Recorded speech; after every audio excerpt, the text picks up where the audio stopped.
Hi అండి. తల్లికి వందనం స్కీమ్కి సంబంధించి గవర్నమెంట్ కొన్ని గైడ్లైన్స్ అయితే రిలీజ్ చేసింది. వాటి గురించి ఇంకా ఈ స్కీమ్కి సంబంధించి ఏవైతే షెడ్యూల్ ఉందో ఆ షెడ్యూల్ గురించి మరియు వెల్ఫేర్ అసిస్టెంట్ లాగిన్లో ఇనెలిజిబుల్ లిస్టులు అయితే రిలీజ్ అయ్యాయి. వాటి గురించి ఒకసారి చూద్దాం.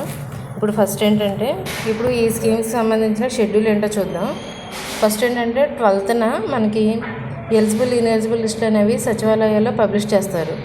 దాని తర్వాత ఎవరైనా ఇనెలిజిబుల్ ఉండుంటే వాళ్ళకి సంబంధించి అబ్జెక్షన్స్ గ్రీవెన్స్ అనేవి 12వ తారీఖు నుంచి 20వ తారీఖు వరకు తీసుకుంటారు. ఈ తీసుకున్న అబ్జెక్షన్స్ ఏవైతే ఉన్నాయో వాటి యొక్క వెరిఫికేషను 21 నుంచి 28వ తారీఖు వరకు జరుగుతుంది. ఈ వెరిఫికేషన్ అంతా కంప్లీట్ అయిన తర్వాత టోటల్ ఎవరైతే ఫైనల్ ఎలిజిబుల్ లిస్టులు ఉంటారో ఆ లిస్టులు అనేవి కూడా మనకి 30వ తారీఖుకి పబ్లిష్ చేస్తారు. ఈ 30th అయిపోయిన తర్వాత మనకి ఫైనాన్షియల్ డిస్బర్స్మెంట్ అనేది జూలై 5th అనేది జరుగుతుంది. స్కీమ్కి సంబంధించి ఎలిజిబిలిటీ ఏంటో ఒకసారి చూద్దాం. కుటుంబ ఆదాయం గ్రామాల్లో నెలకి 10,000 లోపు, పట్టణాల్లో 12,000 లోపు ఉండాలి. ఇంకా రైస్ కార్డు ఉండాలి. ట్యాక్సీ, ట్రాక్టర్, ఆటో సహా ఎలాంటి 4 వీలర్స్ ఉండకూడదు. ఫ్యామిలీకి 3 ఎకరాల లోపు మాగాణి అంటే 2 పంటలు పండే భూమి, లేదా 10 ఎకరాల లోపు పొడి భూమి, లేదంటే ఈ 2 కలిపి 10 ఎకరాల లోపు ఉండాలి. అంటే ఏంటంటే 1 ఎకరం మాగాణి ఉన్న మిగతా 9 పొడి భూమి అలా వస్తుంది అన్నమాట.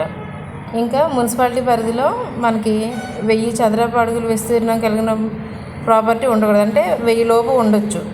కరెంటు బిల్ అనేది 300 యూనిట్ల కంటే తక్కువే ఉండాలి. ఇది ఏంటంటే మనకి యావరేజ్ 12 months తీసుకుంటాం. ఇంకా అటెండెన్స్ అనేది 75% కంపల్సరీ ఉండాలి. వీటితో పాటు అంటే గవర్నమెంట్ ఎంప్లాయీస్ కానీ లేదంటే ఎవరైనా ఆల్రెడీ గవర్నమెంట్ జాబ్ చేస్తూ పెన్షన్ తీసుకుంటూ ఉన్న వాళ్ళు కూడా ఆ ఫ్యామిలీ అంటే ఒక హౌస్ హోల్డ్కి సంబంధించి మ్యాపింగ్లో ఎవరైతే ఉంటారో ఆ ఫ్యామిలీలో ప్రతి ఒక్క పర్సన్వి కూడా కౌంట్ అవుతాయి. ఎలిజిబుల్ లిస్టులో ఒకసారి అబ్జర్వ్ చేస్తే ఇక్కడ చూడండి, మనకి వీళ్ళ స్టూడెంట్ నేము ఇంకా మదర్ నేమ్ వచ్చాయి. వాళ్ళు చదివే క్లాస్ ఏ క్లాస్ అయితే ఆ క్లాస్. ఇంకా ఏంటంటే ఇంకొక విషయం, ఇప్పుడు ప్రజెంట్ 15,000 కాదు పడేది, 13,000 మాత్రమే పడుతుంది. ఇంకా 2,000 ఎందుకంటే స్కూల్ మెయింటెనెన్స్ కోసం అని చెప్పి కట్ చేస్తున్నారు. ఇంక ఇక్కడ ఆధార్ స్టేటస్ చూసారా, లాస్ట్న యాక్టివ్ ఉంది. ఈ యాక్టివ్ ఏదైతే ఉందో వాళ్ళకి మాత్రమే అమౌంట్ పడుతుంది. ఇక్కడ చూడండి, లాస్ట్లో ఇన్యాక్టివ్ ఉంది. ఈ ఇన్యాక్టివ్ పర్సన్స్కి ఈ అమౌంట్ పడదు, వాళ్ళు ఎలిజిబుల్ అయినా కూడా. ఇంకా ఇనెలిజిబుల్ లిస్టు ఒకసారి అబ్జర్వ్ చేద్దాం.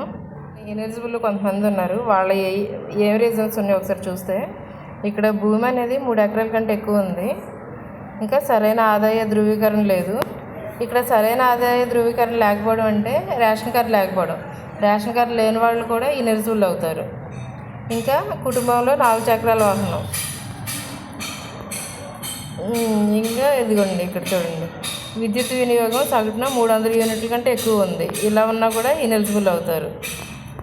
ఇలా ఈ విధంగా ఉన్న వాళ్ళందరూ కూడా మనకి ఇనెలిజిబుల్ అవుతారు. అదేవిధంగా మనకి ఏంటంటే ఇంటర్ సెకండ్ ఇయర్ వాళ్ళ నేమ్స్ వచ్చాయి, కానీ ఇప్పుడు ప్రజెంట్ ఫస్ట్ క్లాస్ ఎవరైతే జాయిన్ అవుతున్నారో వాళ్ళ నేమ్స్ రాలేదు. ఇంకా ఇంటర్ ఫస్ట్ ఇయర్లో జాయిన్ అయిన వాళ్ళ నేమ్స్ కూడా రాలేదు. మిగతా వాళ్ళందరి నేమ్స్ కూడా వచ్చాయి, ఒకసారి చూసుకోండి అది.